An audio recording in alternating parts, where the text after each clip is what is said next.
पळसा ते रुई शिवपांधन रस्ता लोकसहभागातून होत असलेले काम शेतकऱ्यांच्या नातेवाईकांनी जबरदस्तीने केले बंद।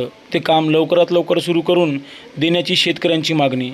हदगाव तालुक्यातील मोजे पळसा येथील पळसा ते रुई शिवपांधन रस्त्यावरील काम हे लोकसहभागातून होत असून याकरिता दिनांक 19 मार्च 2025 रोजी मंडळ अधिकारी, तलाठी, सरपंच, पोलीस पाटील, चेअरमन, भूमी अभिलेख अधिकारी, प्रतिष्ठित नागरिक यांच्या उपस्थितीत गाव नकाशाप्रमाणे 33 फूट पांधन रस्ता वरील सर्वांच्या उपस्थितीत सीमांकन करून देण्यात आले होते।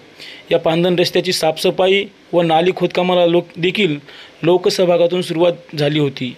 काही प्रमाणात कामही झाले, परंतु एका शेतकऱ्यांच्या नातेवाईकांनी सदर काम जबरदस्तीने बंद केले। हे बंद केलेले काम लवकरात लवकर सुरू करून देण्यात यावे यासाठी शेतकऱ्यांनी तहसील कार्यालय हदगाव व उपविभागीय अधिकारी कार्यालय हदगाव यांच्याकडे निवेदन देत मागणी केली आहे। राहणार पळसा, तालुका हदगाव, जिल्हा नांदेड। माझा गट नंबर 264 ब असून ते रुई पांधन रस्ता, रुई ते पळसा हे पांधन रस्ता असताना हा रस्ता 33 फुटाचा होता, पण ते आजच्या रोजी ते रस्ता 10 फुटाचा पण राहिलेला नाही। तिथे मंडळ अधिकारी, प्रशासकीय कामासाठी आम्ही जेव्हा विनंती केल्यानंतर प्रशासनानं आम्हाला मंडळ अधिकारी, तलाठी, भूमी अभिलेखचा साहेब, नकाशा ह्या पूर्ण गोष्टी आम्हाला दिल्या होत्या आणि ते पण स्वतः या कामासाठी हजर होते। त्यावेळेस त्यांनी त्यांच्या नकाशानुसार मार्किंग टाकून आम्हाला दिली होती। तर त्यावेळेस त्यांनी जेसीपी लावून सुद्धा आम्हाला दिली होती आणि त्यावेळेस आमचे 75% काम हे पूर्ण झाले असता समोरच्या एका शेतकऱ्यांनी हे काम रुकवलेले आहे। तर प्रशासनाला मला एवढीच विनंती आहे हात जोडून की हा जे काम रुकलेलं आहे हे काम आम्ही आमच्या स्वतःच्या पैशातून करतच आहे।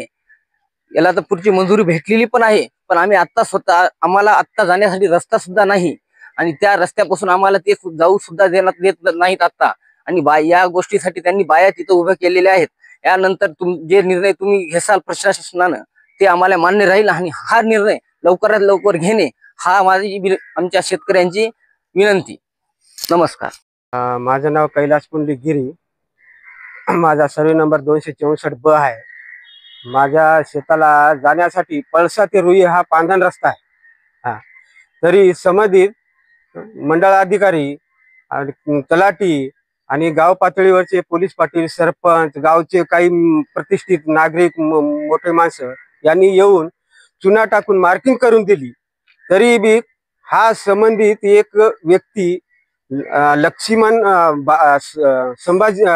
आनंदराव सवडकर हा व्यक्ती रामराव मास्तर यांचा नातू आहे। याचा इथं काही संबंध नाही, पण हो हे इथं येऊन मुद्दाम काहीतरी वाद घालून आमची जेसीपी बंद पडली। आता आमचे जेसीपीचे पैसे आमच्या बोकांडीवर बसायले, हे पैसे द्यायचे कोणाला सांगा। आता हे रस्ता जाण्या येण्यासाठी इतकाला चिखल होते साहेब, पांदीनं मजूर भेटणं झाला, मजूर शेताला येईना झाला। आम्ही स्वतः शेती करायला गेलो तर आमच्याच्यानं होते का ती एवढी शेती सांभाळणं, सांगा तुम्ही। कोण येते? बाहेरले माणसं, मजूरदार येत नाहीत। मजूरदाराला रस्ता निबर रस्ता लागते, चिखलानं कोणी येऊ शकते? येऊ शकत नाही। मग त्यासाठी आमचा शासनानं काहीतरी त्याच्यातून लक्ष घालून आमचा रस्ता मोकळा करून द्यावा, आमची एवढीच विनंती आहे। बस। माझं नाव राजभोज ज्ञानराव चिंचोलकर, पळसा तालुका, जिल्हा नांदेड। मी पळसा रहिवासी असून माझा सर्वे नंबर 263 आहे। आम्ही लोकसभा घरातून पांधन जे केलेली आहे आणि हा शेतकरी एक आम्हाला आलोत आहे। आम्ही 14 वर्षापासून परेशान आहोत। आमची बाया, माणसं, लेकरं बाळ परेशान आहोत। आम्हाला गाड्या बिड्या रस्ता नाही आणि शासनाने आम्हाला ताबडतोब पोलीस प्रशासनाने देऊन आम्हाला सहकार्य करावं आणि आमची ही विनंती आहे। समाजासाठी मी पळसातून रहिवासी असून पळसा ते रुई पांधन रस्ता लोकसभा घरातून चालू आहे आणि ते पांधनाचं मार्केट मंडळाधिकारी, तहसीलदार साहेब आणि गावातील प्रतिष्ठित नागरिक, पोलीस पाटील, सरपंच यांच्या समक्ष मार्केट टाकलं। मार्केटनुसार काम चालू असताना एका शेतकऱ्याच्या नातेवाईकांनी आमचा रस्ता अडवला आहे, तरी साहेबांनी जास्त लक्ष घालून आमचा रस्ता मोकळा करावा ही नम्र विनंती।